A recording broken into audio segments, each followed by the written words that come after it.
Salam teman di Titik Pandang Destinasi Arsitektur Pertamanan dan Patrimoine. Hari ini di musim panas, saya akan mengajak teman-teman untuk berjalan kaki menyusuri kota Toulouse untuk mengetahui apa itu zona lalu lintas tenang atau zona de circulation apaisée. Yuk kita lihat.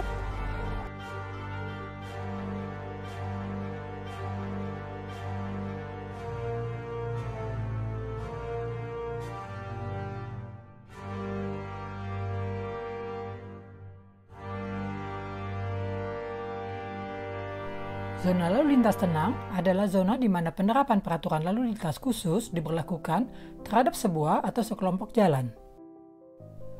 Peraturan sirkulasi lalu lintasnya bertujuan selain mengurangi frekuensi lalu lintas kendaraan bermotor, juga bermaksud membatasi dan mengurangi kecepatan. Zona lalu lintas tenang bertujuan juga untuk membagi ruang publik menjadi lebih baik lagi agar semua pengguna jalan dapat bersirkulasi secara aman. Penerapannya adalah dengan memfasilitasi, membagi dan memberi prioritas kepada para pejalan kaki dan pengguna sepeda.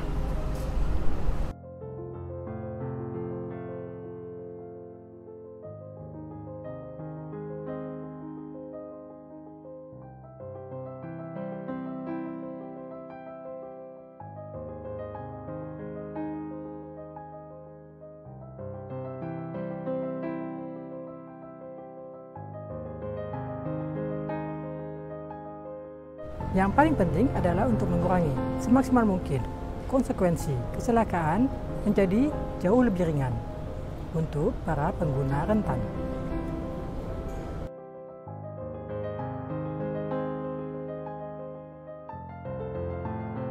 Dengan penataan yang khusus, ruang publik menjadi lebih jelas, aman, dan mudah diakses oleh orang tua, anak-anak, kereta bayi, dan juga para penyandang cacat. Peraturan yang mengacu keputusan tahun 2008 melingkupi zona lalu lintas tertentu, yaitu kawasan pejalan kaki, area pertemuan antara berbagai pengguna jalan, zona batas maksimal 30 km per jam, serta jalur hijaunya.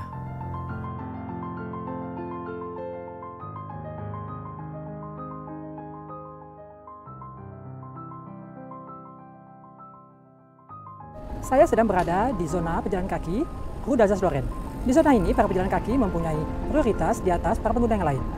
Kita lihat beberapa kendaraan yang bersirkulasi adalah kendaraan yang mempunyai izin khusus.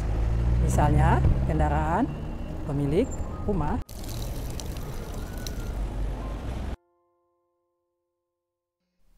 Di zona ini, pejalan kaki memiliki prioritas utama di atas semua pengguna, kecuali terhadap tramway. Pengecualian kehadiran kendaraan bermotor yang bersirkulasi lambat berlaku untuk warga setempat dan pengunjungnya, kendaraan medis, darurat, dan pengiriman barang. Akses dibatasi untuk kendaraan yang mendapat izin, tidak ada parkir, hanya boleh berhenti sementara sekitar 20 menit, pengendara sepeda boleh bersirkulasi dua arah, tapi tidak boleh cepat-cepat. Bagi penduduk setempat pemilik kendaraan bermotor, termasuk kendaraan roda 2, mendapatkan badge dan makarong intercom penduduk setempat yang berguna untuk melintasi born terminal.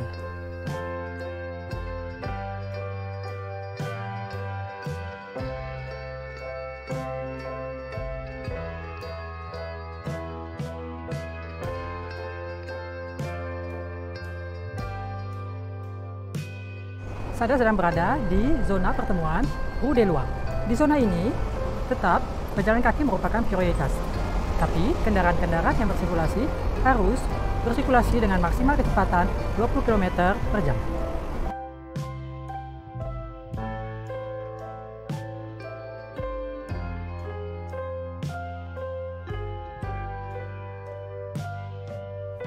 Tujuan zona pertemuan ini adalah untuk memberi ruang gerak prioritas bagi kehidupan setempat. Kecepatan lalu lintas yang mendapat izin khusus hanya diperbolehkan berkecepatan maksimum hingga 20 km per jam. Pejalan kaki memiliki prioritas di atas semua pengguna, kecuali tramway. Pembagian peruntukan jalan antara pejalan kaki dan kendaraan berkecepatan rendah berdasarkan kesopanan demi kepentingan yang paling rentan, pejalan kaki, penyandang cacat.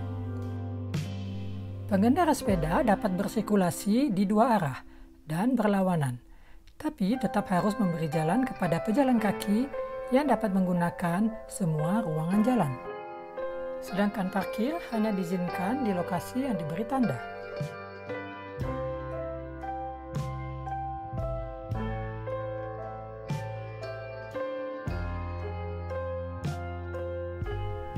Seperti halnya zona pejalan kaki, di zona ini juga dilengkapi oleh titik-titik air minum, bangku-bangku, kursi-kursi, tempat sampah, pengumpulan sampah yang bisa didaur ulang, parkir sepeda, motor, dan juga penanaman pohon-pohon untuk menciptakan ruang yang teduh.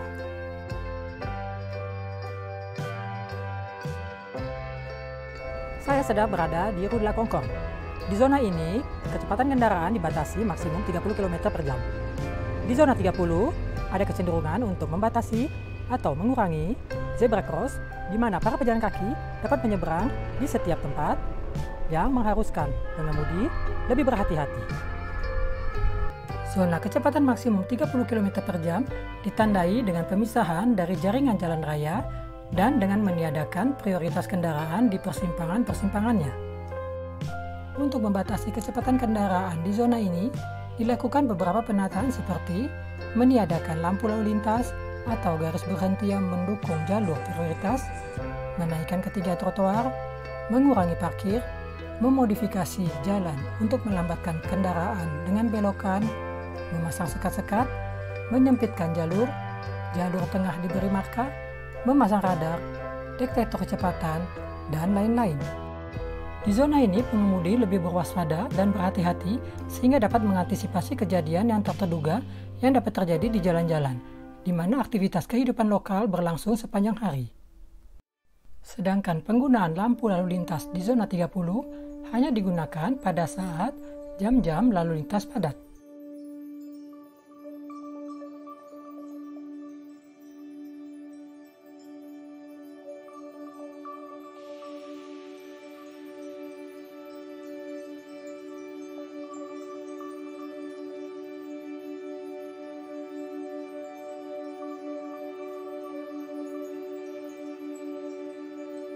Kecepatan di zona 30 sangat menguntungkan sirkulasi pengendara sepeda yang mendapatkan prioritas dengan diperbolehkannya bersirkulasi dengan arah yang berlawanan. Kendaraan bermotor memberi prioritas jalan sepeda di persimpangan di lampu lalu lintas. Pengendara sepeda diperbolehkan bersirkulasi di dua arah.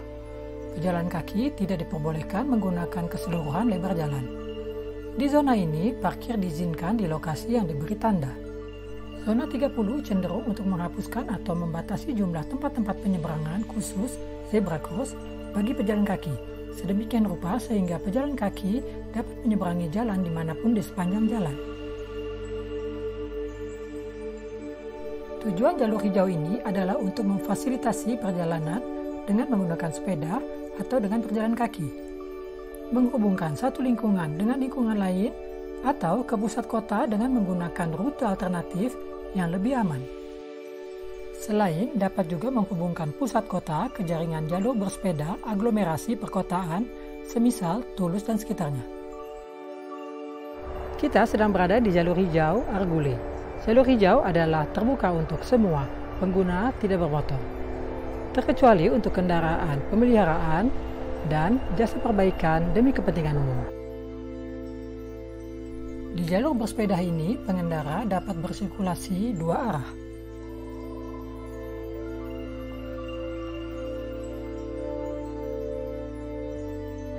Jalur hijau ini terletak di tepi Jalan Lingkar Toulouse.